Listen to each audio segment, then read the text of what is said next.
Hello and welcome to the Bison Basketball Show. I'm Brian Shawn.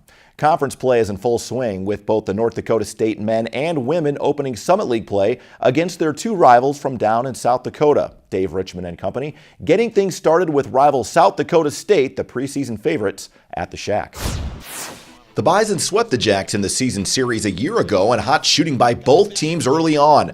Ball rotation to A.J. Jacobson, who knocks down the three. Jacobson with 9 points on the night. Later, it's Paul Miller rolling off a screen, bearing another triple. Miller a big night as NDSU builds an 11-point lead midway through the first half. The Herd was 6 of 12 from long range in the first half overall. Chris Quayle hitting his only basket of the game.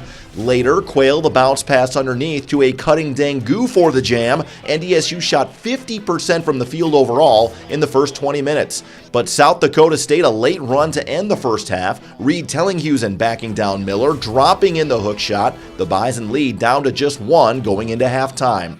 Tyson Ward was saddled with foul trouble in the first half, able to get inside for the basket and the foul. Ward finishing with just 6 points and 5 rebounds. Mike Daum hard to handle all night long for SDSU. The conference preseason player of the year going to work inside for 2 in the foul. Daum poured in 37 points and was a perfect 16 of 16 from the line as the Jacks build a double-digit lead. Miller able to keep the Bison in it, hitting one of his 7 threes to trim the lead to 8. Miller, a team-high 36 points. But SDSU able to close it out. Tevin King with his third steal, finding Tellinghusen for the lay-in. The Jackrabbits shoot 51% from the floor and win in Fargo for the first time in 5 years, 87-80 the final. The Bison shot just 30% from the floor in the second half to drop the conference opener. We came into game for the defensive game plan, didn't execute that exactly how we wanted to. We wanted to stay in a low-scoring game, and we couldn't keep that. I think we had a couple lulls just with our energy. Like, we didn't stay focused on the defense end because we were having a good offensive game. So we got to get back to who we are. We had a couple of 5-minute stretches where we didn't play Bison basketball. I thought to end the first half and to start the second half, we weren't as good as we needed to be. So just coming out and finishing halves and starting halves better is something we'll need.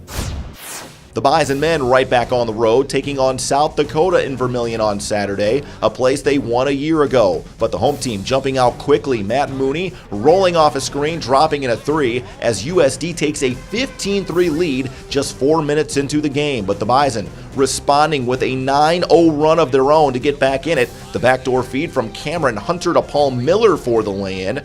Then with under 5 minutes to go in the first half, NDSU going on a 21-5 spurt to end the first half. Hunter drilling the open 3, then Chris Quayle would knock down back-to-back triples as the lead grows to 8. Hunter continued his big first half, driving inside for 2 more on the lay-in. The Bison shot 57% and hit 9 3-pointers to lead by 11 at the half. In the second half, Hunter keeping it rolling. He was a perfect 5 of 5 from outside the arc and scored a game-high 35 points. But the Coyotes would rally back in the final minutes. Mooney again, tough shot in traffic. He scored 23 as USD takes the lead back by 1. But Miller some big plays in crunch time, feeding Spencer Eliason for the lay-in and the lead with 2 minutes left, Eliason with 6 points. Then Miller driving to the basket for the tough finish with the left hand and the foul. Miller had 24 points, the Bison hitting 16 of 19 from the free throw line in the second half and win it 84-79 to move to 1-1 in the Summit League. I'm just sticking to our game plan and just trying to execute every play and just hit singles and just slowly work our way back into the game.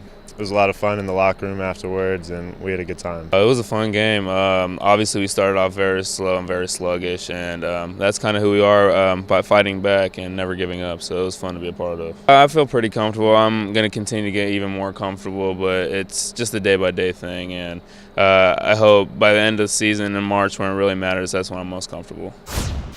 Stay with us. We're just getting started here on the Bison Basketball Show. After the break, we sit down with Dave Richman to break down the opening week of league play. The Bison Basketball Show on Midco Sports Network is presented by Nodak Insurance Company, Sanford Orthopedics and Sports Medicine, and Proceed. Welcome back. We are joined by NDSU men's basketball coach Dave Richman to break down the first week of league play, and two huge ones to start off the bat, Dave, against two teams picked directly in front of you in the Summit League standings. Weren't sure how they were going to go.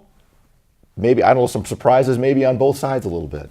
Yeah, I think what we learned this week or this past week was you're never as good as you think you are, you're never as bad as you think you are. And credit our guys, they responded in a tough place to get a victory at USD. But also disappointed in, you let one slide at home too. So again, we've got a lot of room for improvement. This is a young, talented group, very competitive group. They've got a great competitive spirit about them.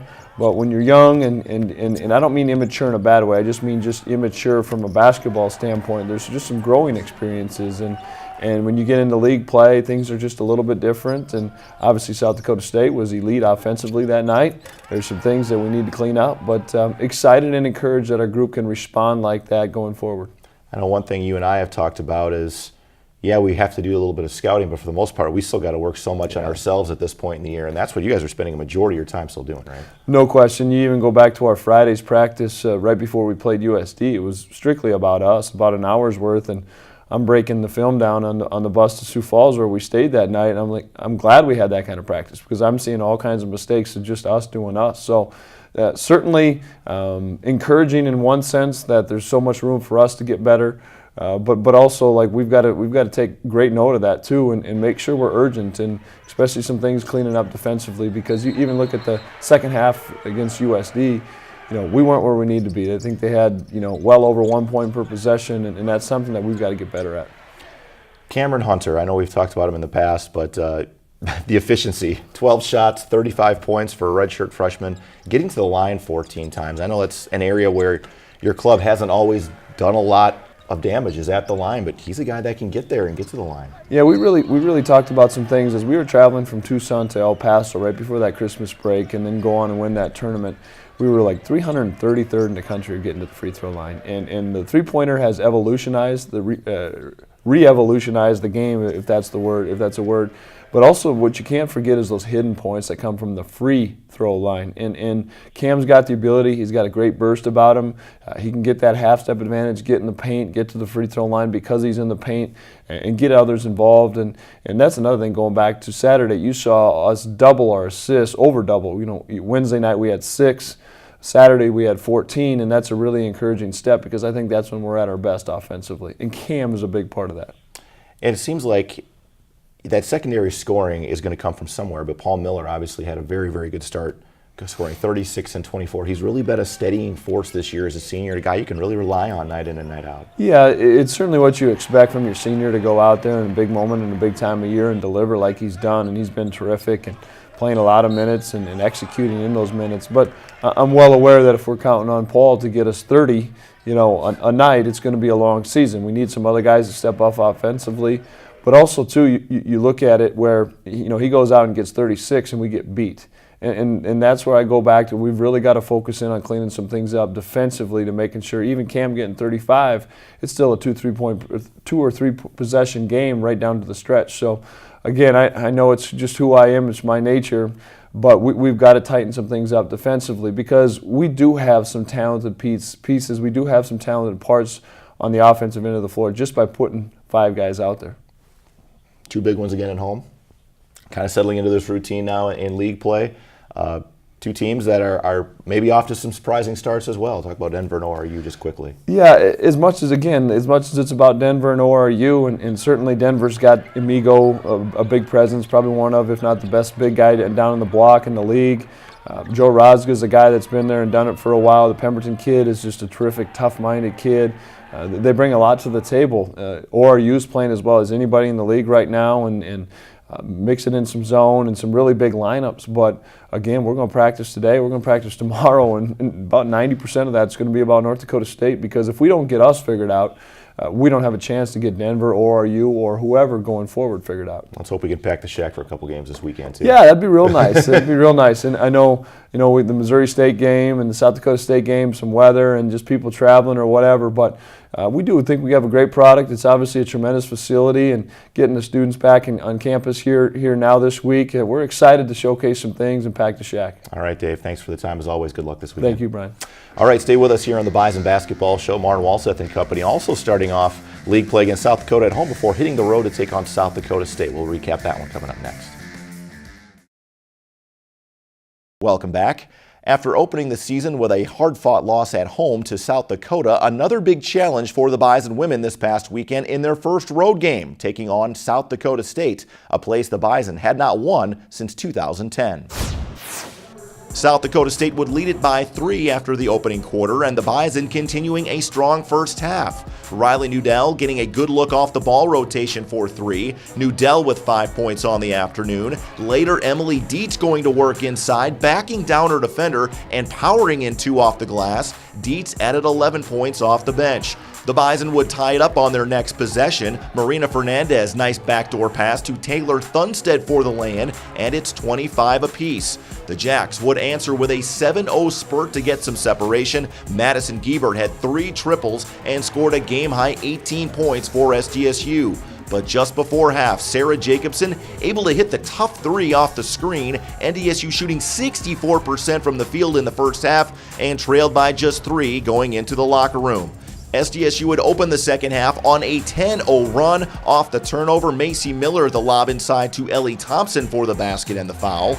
Jacobson would score 8 of the Bison's 10 third-quarter points. She knocked down 4 shots from long range and scored a team-high 16 points.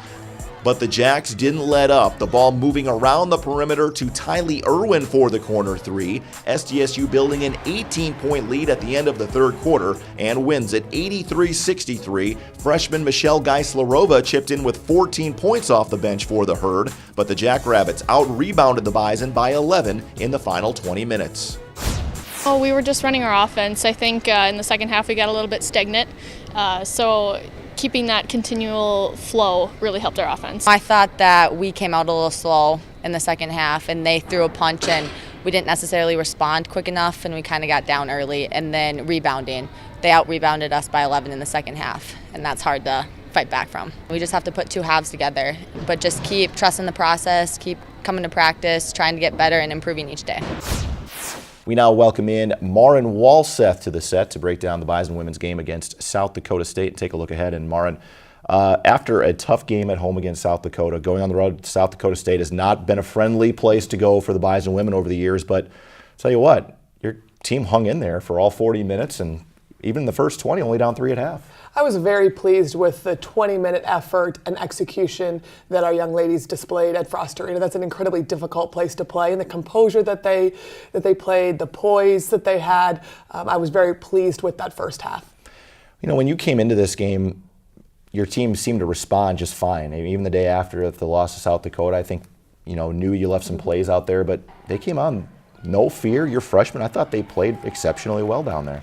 We talked after the USD game about needing to make improvements and changes right now. And I was very pleased with how that happened in practice, the 2 days between those games, and then how we came out in an environment that is challenging, that can rattle a young player or an inexperienced player. But again, I was very pleased with how we grew up and played that first half. Now, the conversation after the game was how do we put a whole game like that together, and that we are still a work in progress, and now we need to take the next step. And sometimes that step involves, looking back through some of the offensive droughts. And you had one kind of in the third quarter. Sarah Jacobson kind of carried the load offensively there. Yeah. How do you stay more consistent? How do you preach that to your players of trying to take each possession and just try to be consistent throughout the 40 minutes? I think a lot of it comes to discipline. You go back and you look at the first half, and the right players for that offensive possession were taking the right shots. And then you go to the third quarter, and there's maybe some panic, there's some fatigue, there's some increased pressure that causes an ill-advised read or an ill-advised pass that puts somebody in not an ideal situation. So it's continuing to teach these young players what we're looking for in each possession and how to, look within themselves to hold on to the basketball or to make the right play for the team and not succumb to physicality or somebody trying to speed you up. And now that you're through non-league play and you're through your first couple league games, I think everybody kind of knows their role now. You kind of understand your rotations. I think everybody kind of knows and accepts their role.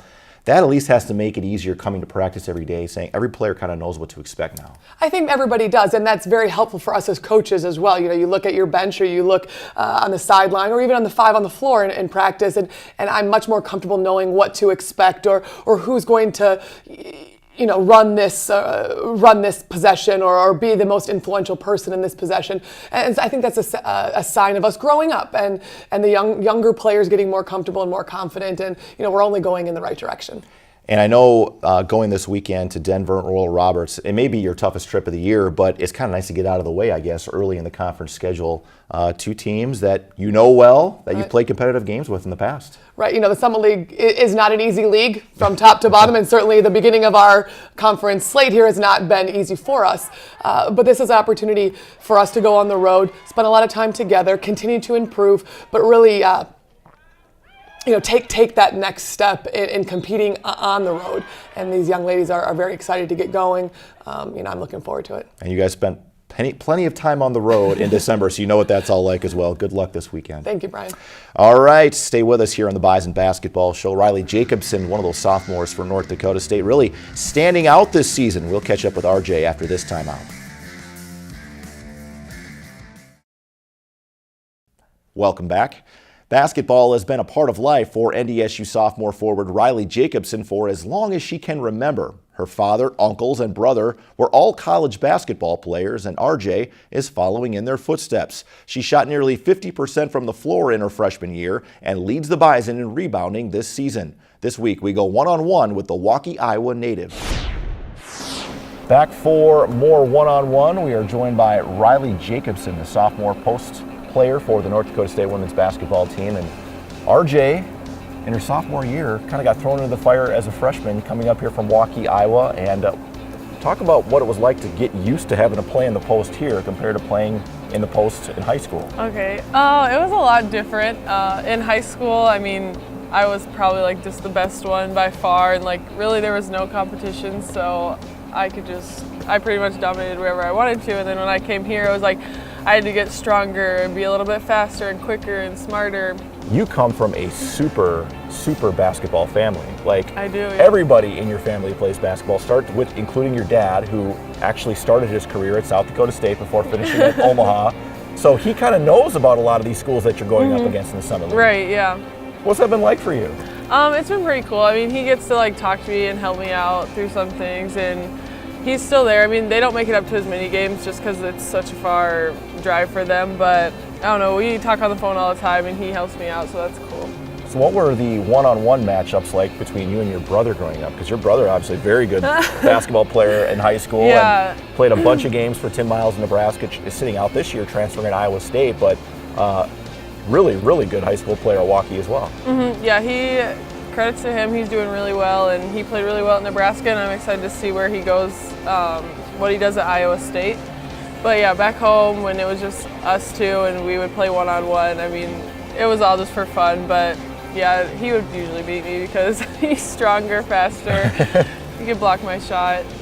So coming in here, obviously this year, I think you're probably noticing a huge difference physically. Everything is just, for you, moving faster. I'm guessing that means the game has slowed down for you a little bit. What was the biggest thing you had to work on physically to get ready for the rigors of a Division I season in the off season? I would say like just lifting and just getting more into shape and just running up and down the floor, I guess. But yeah, lifting, it's helped a lot. I mean, when you're stronger, you just feel so much better out on the floor. Makes a big difference. Yeah. So for you, you talk about studying your opponent and what you're looking for. As a post player, what are you trying to pay attention to? You know, because you have the ability to go outside a little bit too. You're very comfortable shooting 15, 18 feet as well. Does that change depending on who's guarding you, how you attack offensively? It does a little bit. I guess I do focus more on like myself just because I guess that's what's more important, and you know, they have to try and figure out me. But I mean, I don't know, I look at some of their weaknesses and then try and like go off of that. And you have a really big freshman class here. I mean, there was a lot of you that came in together and you guys went through some lumps together, but it just seems like it's almost like night and day looking at this group. I mean, you guys all look more confident out there, don't you? Yeah, no, it's definitely a lot more comfortable playing all of us together this year. Last year we had to just get through like all the bumps and trying to figure things out, but now I feel like this year, like, I mean, we are majority of the team, and so it helps a lot, like knowing that we were like super close last year and just on the floor, that helps. All right, RJ, thanks so much for the time. Yeah, Best wishes. course. We appreciate it. Thanks. Reilly Jacobson, one-on-one. Not only did Jacobson help lead Waukee to a state championship her junior year of high school, she also set career records for scoring, rebounding, and block shots. Another big week of conference play awaits. We'll have your upcoming schedule and updated Summit League standings after this timeout. The Bison Basketball Show on Midco Sports Network is presented by Nodak Insurance Company, Sanford Orthopedics and Sports Medicine, and Proceed.